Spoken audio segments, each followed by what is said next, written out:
Hi guys! చాలా రోజులకైతే మళ్ళీ మన వర్క్ అనేది స్టార్ట్ అయిపోయింది. మనమైతే ఇప్పుడు డైరెక్ట్‌గా లొకేషన్‌కెళ్ళిపోతున్నాం. లొకేషన్‌కైతే వచ్చేసాం గాయ్స్. వర్క్ చేయాల్సిన లొకేషన్ అయితే ఇదే. ఏరియాలో ఏమున్నాయి, ఏంటి, ఏం లేవు అనేది మనం ఆ బుక్‌లో రాసుకుంటాము. ఏరియా నుంచి స్టేషన్‌కైతే మనం అనేది ఒక రఫ్ డయాగ్రామ్ ఏసుకుంటాము. ఆ స్టేషన్‌లో అయితే మన వర్క్ అనేది అయిపోయింది. నెక్స్ట్ స్టేషన్‌కెళ్తున్నాము.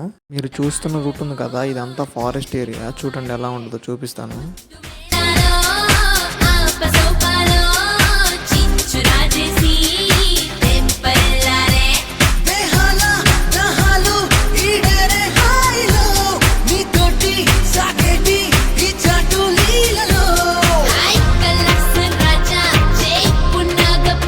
నెక్స్ట్ స్టేషన్‌కి అయితే వచ్చేసాం గాయ్స్. లొకేషన్ అయితే మనకు కనిపించేదే గాయ్స్. అంతా సర్వే అంటారు గాయ్స్. మనం చేయాల్సినవి చాలా ఉన్నాయి. ఇవన్నీ రావాలంటే పేజీని ఫాలో కొట్టి ఉండాలి గాయ్స్. బాయ్.